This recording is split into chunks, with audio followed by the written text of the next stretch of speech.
Cari Lampshire discovered today that men and women may not be the problem. She joins us now from Springfield. And Cari, so what are you telling us? Well, Mark, we went driving all over today, and I am here to tell you we followed the maps, we followed the signs, and if people are getting lost, it's probably not their fault. Now, after we talked to the city today, they did come out here right away, and they've already changed the sign here on Clearview. As you can see, it is now Clearview Lane, 2 words. This is a top priority for them because they need to make sure emergency vehicles can find any given street. And look, they were so thankful for us that they named a street after me. The problem is, if you're coming from the other direction, it's still M Street. So we'll still have to ask for directions to get to your street. Thanks, Cari. But some construction workers we've talked to say they've actually seen many pedestrians almost get hit standing out on these curbs because the cars driving up don't expect them to be out so far. You can still see the evidence left behind of one close call. You can actually see the trail of evidence left behind by the drug users. They're these little plastic caps. They're the caps off of hypodermic needles. Here's another one, and the trail continues. But for the past 2 days, I've been on the phone with every juvenile agency imaginable. No one has ever heard of Joe Pemberton or his company. Not the licensing agencies, not the school districts, or the child advocacy centers, and not the Oregon Youth Authority, which oversees every detention center in the state. Probably the most common category of pet peeves that we heard had to do with driving and traffic, like slow drivers in the fast lane that refuse to pull over. But the firefighters are determined not to let the Christmas tree ban ruin their holidays, and they're finding ways to get around the ban and take a shot at the city at the same time. The average stay for preemie babies is 2 weeks to a month, so it's hard for parents to be here all the time to hold their babies, and that's where the cuddlers step in. Tell us what you found out. Well, before I tell you, let me give you a little background on this. Senate Bill 558 is a controversial bill that has been passed and will be sent on to the governor. Now, this bill would increase the speed limit on our rural interstates to 75 miles per hour. But for now, it's still a maximum of 65. And this is the speed limit that legislators themselves made law. And that's why we were surprised by what we found recently when we hit the highway in our state's capital. Lead-footed drivers are pushing a nationwide trend to increase speed limits on our interstates. But so far in Oregon, the law says we can't drive faster than 65. So we wondered how fast our lawmakers are driving, whether or not they're abiding by their own law. What about you? About me? Well, I try to obey the law, of course. You know that. But we got on I-5 near Salem and set our cruise control at 65. Guess who passed us? What would you say if I told you we have you on tape speeding? I don't think you do. I'm a pretty good gal. So we let her look at the tape. Representative Gianella denied it was her. That is, until we told her we tracked the license plate number. Then the assistant majority leader had this to say. 190 or something, or 180 even, but it's not. It's pretty close there. You think we would have to catch somebody better than that? You think we would have to catch somebody going 180 or 190 for it to be a story? I don't see that you have a case. What's the motive? Are you through with that? Just last week, House members marginally passed the bill to increase the speed limit. Representative Gianella voted against it. In the Senate, Senator May Yee was one of only 7 that voted against it. I think it's much safer if we stay with the current speed limit. So why was she speeding?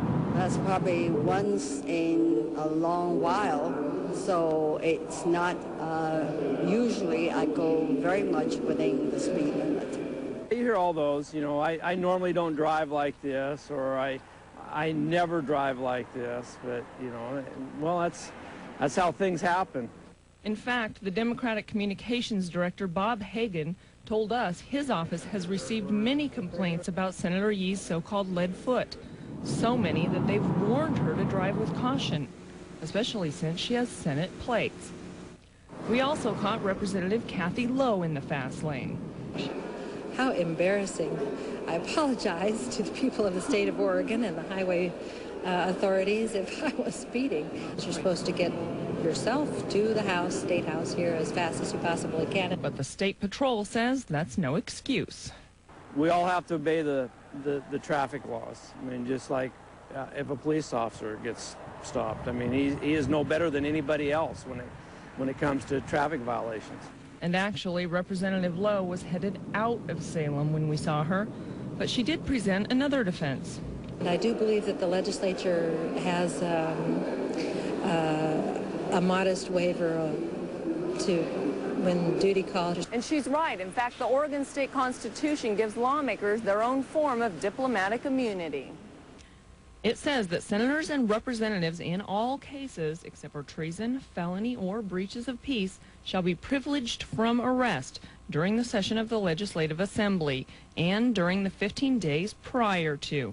And that means they can't be given a speeding ticket during that time. But Representative Lowe vows she won't be caught on tape again. You got me, and you got me good, and on camera. So, yes, I think I'm going to watch that. That was a lot of fun. Thanks. Carter Neely came under investigation in July during a drug raid. Police confiscated more than 20 pot plants from his home, but they found a lot more than marijuana. Court records show investigators found more than 200 pornographic videos, many with child actors, and more than 100 sexually explicit photos with very young-looking girls. Detectives say some were clearly taken at Neely's home. Last week, we asked him, "Have you been taking pictures of underage girls?" Where did you get this information? Have you? No.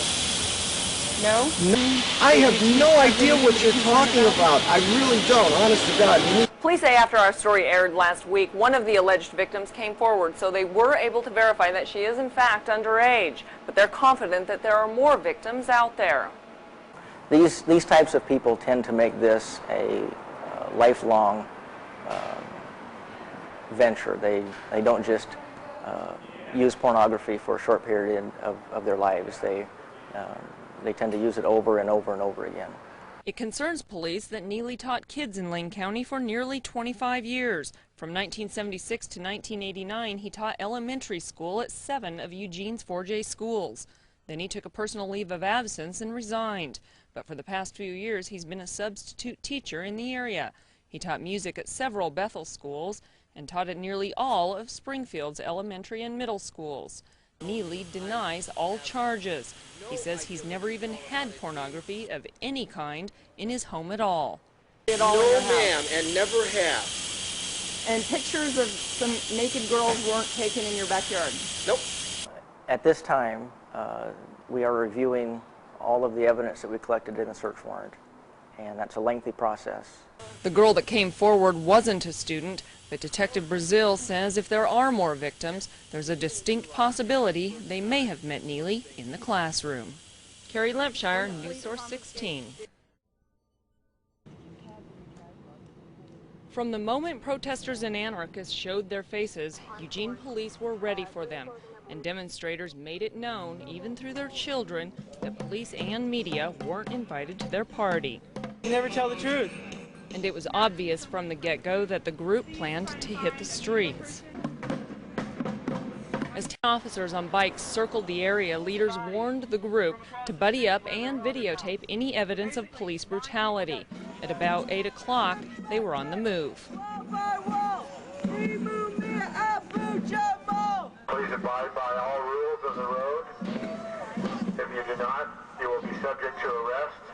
Within minutes, a half-nude protester stumbled into the street and almost got hit by a car.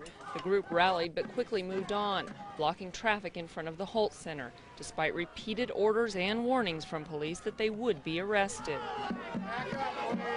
Enraged fellow protesters tried to back their friend up and confronted police, who were backing off. The bicycle officers were used to basically form a barrier around the arresting officers to protect them, and the crowd was pushing that barrier and very angry and aggressive, trying to get to the officers that were making the arrests. About 30 officers in riot gear moved in. Protesters waged war. Homemade firebombs launched at officers fueled the fire. One officer fired back a beanbag round when someone threw a torch at a cop. Well, this was a peaceful protest until the police turned into a police action. The crowd became very angry and agitated, and I think they're responsible for their own behavior, and I don't think they can blame us for that. The bottom line is they seem to think it's okay to obstruct traffic. They seem to think it's okay to throw lighted material at police officers, but they object to the fact that they get arrested for those crimes. A little bit excessive, but really what do you ask for when you get a group of people together with flames and masks? The Lane County Sheriff's helicopter circled above and officers quickly regained control. The protest died down as they marched into the Whitaker neighborhood, still vowing, if Mumia dies, cities will burn. Cari Lampshire, News Source 16. When you were a kid, did you ever wonder what exactly your parents did all day at work? Well, a bunch of kids got to find out today for Take Your Daughter or Take Your Child to Work Day, a day to inspire children to pursue the careers of their dreams. Here at KMTR, we took advantage of the extra help and put News Source 16's Cari Lampshire's daughter, Heaven, to work. Here's the story our little cub reporter brought back. I thought going to work with my mom was going to be like a field trip, but she made me do all the work. But I actually had it pretty easy compared to some kids. Justin spent all day at Safeway taking out the trash. Some boxes I threw down the garbage disposal and broken glass. Sarah did her dad's dirty work. She had to shine and scrape all the bugs off a cop's motorcycle. Yuck. So you're doing a really good job, kiddo. Keep it up. Did you get all the bugs off? Hope got the best job of all. She got to go up in the fire truck during her dad's training. This is probably the funnest thing, because I like going up on heights and stuff. As for me, my mom says I asked all the important questions. What's your favorite kind of ice cream? I like all different types of ice cream. And then some. Do you have a wife? Yes, I do. How old is she? She's 43, just like I am. The only bad part about today is that they didn't even pay me. This is Heaven Lampshire reporting for News Source 16. Mom, don't they ever let you have lunch? No, we never let Cari have lunch ever. Well, the Miss Foundation created Take Your Daughter to Work Day in 1993. The federal government included boys a little bit later.